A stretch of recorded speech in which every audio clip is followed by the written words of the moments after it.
Assalamualaikum warahmatullahi wabarakatuh. Apa kabar Anda semuanya? Sehat-sehat saja. Mudah-mudahan dalam keadaan selalu sehat ya. Pada kesempatan video kali ini, mari kita sama-sama membahas tentang materi pendidikan agama Islam dengan judul Konsep Cinta Tanah Air dalam Pandangan Islam. Anda semuanya, sebelum kita belajar, mari kita biasakan terlebih dahulu dengan berdoa. Mari kita sama membaca doa berikut ini. Bismillahirrahmanirrahim. Rabbi zidni ilma warzuqni fahma. Artinya, ya Allah, tambahkanlah ilmu kepadaku dan berilah aku karunia untuk dapat memahaminya. Jadi anda sekalian, kita berdoa mudah-mudahan ilmu yang akan kita pelajari itu dimasukkan oleh Allah ke dalam pikiran kita dan kita dapat memahaminya dengan baik. Setelah berdoa, Anda perlu disampaikan bahwasanya tujuan pembelajaran kita pada video ini adalah pertama, peserta didik Anda semua diharapkan mampu memahami makna cinta tanah air.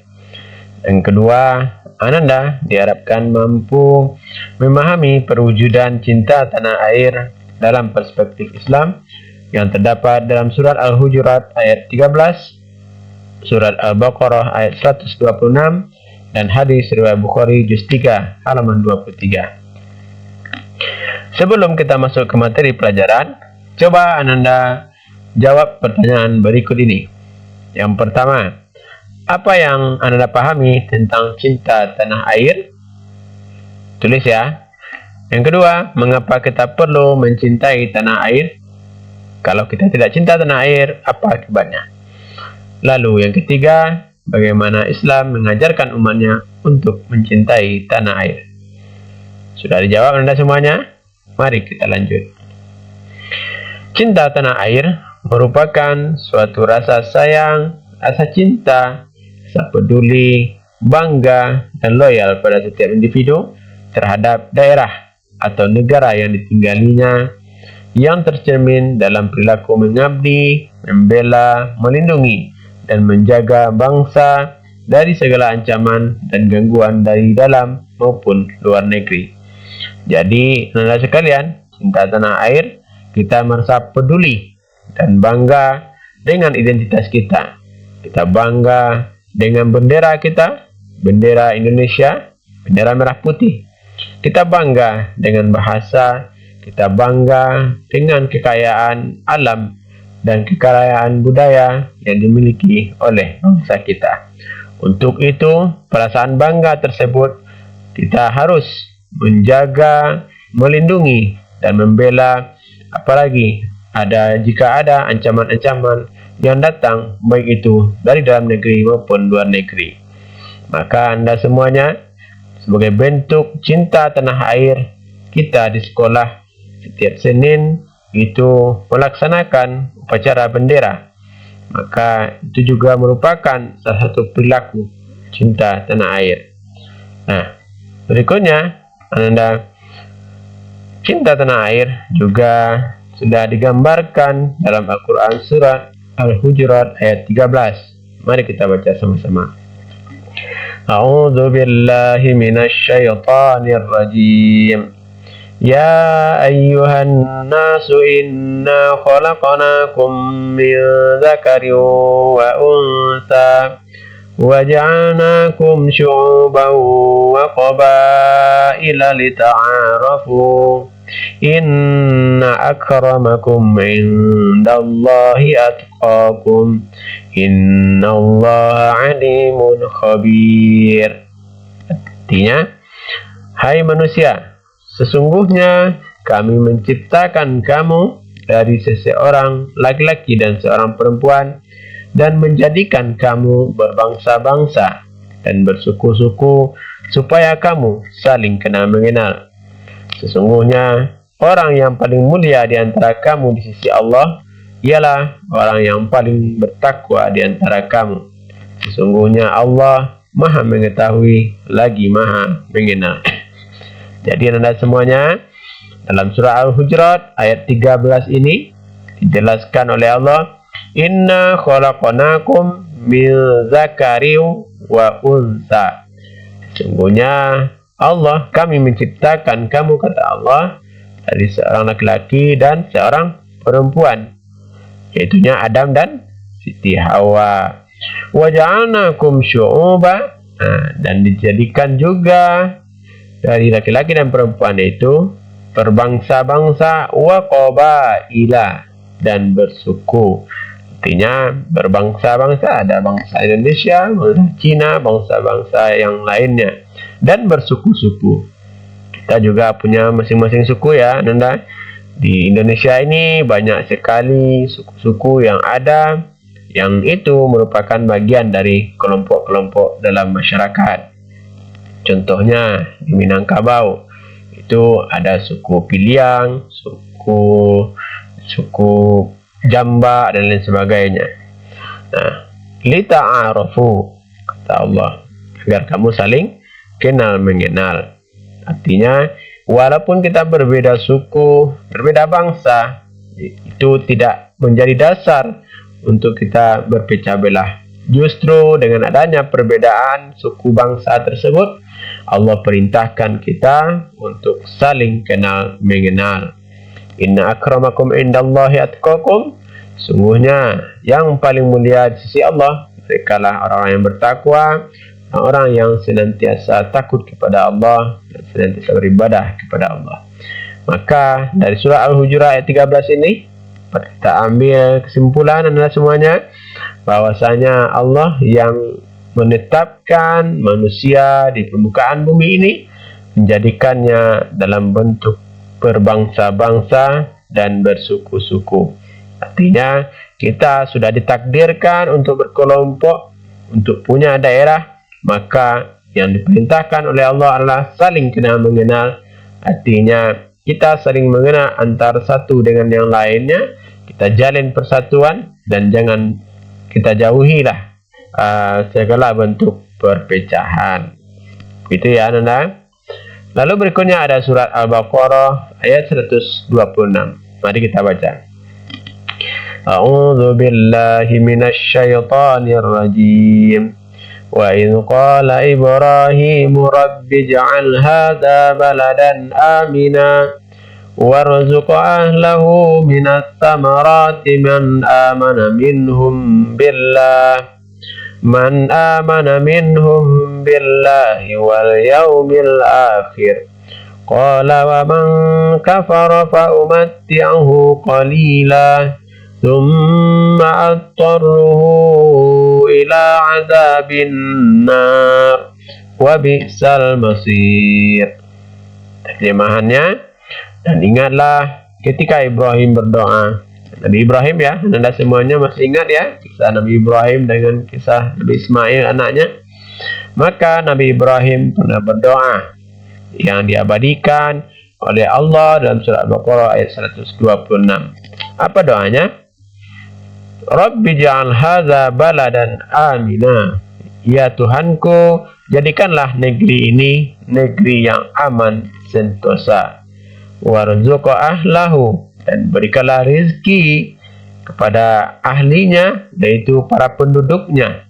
Minat tamarat man amana minhum billah wal yaumil akhir, yaitu rezeki berupa buah-buahan kepada penduduknya yang beriman di antara mereka kepada Allah dan hari kemudian.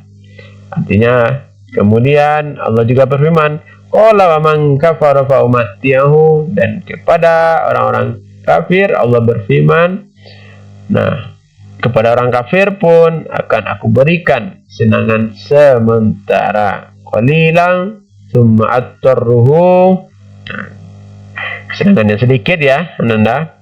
Tsumma attarruhu, kemudian aku paksa, kata Allah, ila adzabin nar, kepada azab neraka. Wa bi'sal masir, itulah seburuk-buruk tempat kembali. Maka dalam surah Al-Baqarah ayat 126 ini, Nabi Ibrahim mengajarkan kepada kita adalah semuanya bahwasanya beliau berdoa untuk tanah airnya. Apa doanya?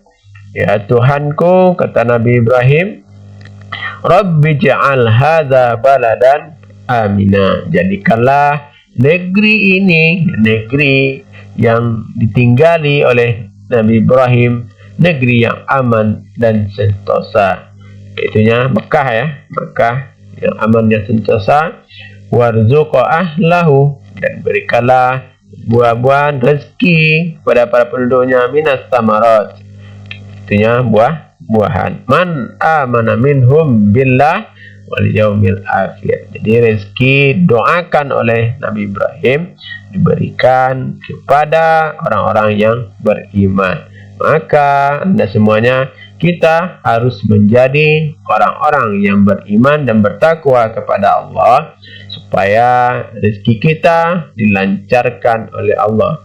Nah, mudah-mudahan Anda semuanya menjadi anak-anak yang soleh dan soleha, yang taat kepada Allah, berbakti kepada kedua orang tuanya, ya, dan berguna bagi bangsa dan negara ini. Amin ya rabbal alamin. Selanjutnya, Anda semuanya, dalam hadis riwayat Bukhari ayat juz 3 halaman 23, itu juga dijelaskan oleh Rasulullah. Mari kita baca. Haddatsana Qutaibah, haddatsana Ismail ibnu Ja'far an Humaid an Anas radhiyallahu anna an-nabiy sallallahu alaihi wasallam kana idza qadima min safar fa nadhara ila juduratil Madinah awda'a rahilatahu wa in kana ala dabbatin harrakaha min hubbiha. Artinya, ketika Rasulullah hendak datang dari berpergian, beliau mempercepat jalannya. Kendaraannya ditungganginya setelah melihat dinding kota Madinah. Bahkan beliau sampai menggerak-gerakkan binatang yang dikendarainya tersebut. Semua itu dilakukan sebagai bentuk kecintaan beliau terhadap tanah airnya. Nah, dari hadis ini dapat kita ambil pelajaran bahwasanya Rasulullah juga sangat mencintai tanah airnya, yaitu kota Madinah. Bahkan ketika beliau pergi perjalanan ke luar daerah, kemudian balik lagi ke kota Madinah, beliau mempercepat jalan kendaraannya. Nah, tidak sabar ingin bertemu dan juga menginjakkan kaki di kota Madinah. Ibaratnya kalau kita bawa mobil sudah masuk perbatasan atau batas kota, maka kita semakin mempercepat jalan supaya kita bisa segera menginjakkan kaki di tempat kelahiran kita. Artinya Rasul juga mencontohkan kepada kita untuk mencintai tanah air. Maka tidak ada lagi alasan bagi kita Anda semuanya untuk kita tidak mencintai tanah air. Lalu bagaimana kita mewujudkan cinta tanah air? Berbagai bentuk perwujudan cinta tanah air. Yang pertama, menjaga nama baik bangsa. Maka berakhlaklah Anda dengan akhlakul karimah, supaya nama bangsa kita itu tetap terjaga dan kita dianggap sebagai bangsa yang berbudi pekerti, yang berbudi luhur. Lalu yang kedua, sebagai bentuk perwujudan cinta tanah air, kita bangga tanah air dengan beragam suku budayanya. Banyak suku budaya yang ada di Indonesia, kita harus bangga dan tidak boleh kita mencaci suku yang lainnya. Menganggap rendah yang lainnya tidak boleh Anda semuanya. Kita harus menghargai, kita harus bangga, itulah kekayaan dari budaya Indonesia. Lalu yang ketiga, bentuk perwujudan dari cinta tanah air, tidak melakukan perbuatan dan tindakan yang merugikan bangsa. Artinya, jangan kita melakukan perbuatan-perbuatan yang justru merugikan bangsa kita sendiri. Sebagai contoh, kasus-kasus seperti bom, seperti pembunuhan, seperti tawuran. Nah, itu merupakan perbuatan-perbuatan yang justru merugikan bangsa kita sendiri. Ya, orang-orang tak mau lagi berwisata ke tempat kita karena menganggap daerah kita merasa tidak aman. Lalu yang keempat, setia dan taat pada aturan dan norma yang berlaku juga merupakan perwujudan dari cinta tanah air. Misalnya dalam berkendaraan, kita diminta untuk memakai helm dan mematuhi rambu-rambu lalu lintas, maka kita harus setia dan taat serta terhadap peraturan yang berlaku sebagai bentuk perwujudan dari sikap cinta tanah air. Seperti itu Ananda ya, dan banyak lagi contoh-contoh perilaku lain yang menunjukkan cinta tanah air. Seperti apa contohnya? Silakan Ananda tulis ya. Baik Ananda semuanya, sampai kita di penghujung, yang dapat kita simpulkan bahwasanya cinta tanah air penting dalam kehidupan berbangsa dan bernegara. Kenapa? Karena dengan cinta tanah air kita bisa menjaga persatuan dan kesatuan bangsa, kita bisa hidup di dalam keseragaman Ananda semuanya, kita bisa saling menghargai, saling bertoleransi, sehingga tercipta kehidupan berbangsa dan bernegara yang adil, makmur, dan sejahtera. Lalu sikap cinta tanah air telah dicontohkan ya dalam Al-Quran tadi, diceritakan bagaimana Nabi Ibrahim dan bagaimana Allah menciptakan kita umat manusia bersuku dan berbangsa. Dalam hadis juga dijelaskan bahwasanya Rasulullah ketika pulang dari mengadakan safar atau perjalanan, beliau mempercepat jalannya sebagai bentuk cinta beliau pada tanah airnya. Kemudian yang ketiga, dengan mencintai tanah air, mudah-mudahan terwujud Indonesia yang baldatun thayyibatun wa rabbun ghafur. Amin amin ya rabbal alamin. Dan juga sikap cinta tanah air menjadi salah satu indikator moderasi beragama, yaitu komitmen kebangsaan. Demikian anak-anak materi kita tentang sikap cinta tanah air. Nah, sebagai tugas anak-anak di rumah, silakan dibuat sebuah produk berupa edukasi ya, iklan untuk mengajak mencintai tanah air kita. Anak-anak bisa buat berupa infografis, poster, video iklan, drama, atau lain-lainnya. Silakan nanti diposting di media sosialnya ya, supaya anak-anak semuanya, kita semua bisa memberikan pelajaran kepada yang lain bahwasanya cinta tanah air penting dalam kehidupan beragama, berbangsa, dan bernegara. Terima kasih anak-anak semuanya. Pelajaran kita cukupkan. Mari kita sama-sama membaca hamdalah. Alhamdulillahirabbil alamin. Wassalamualaikum warahmatullahi wabarakatuh.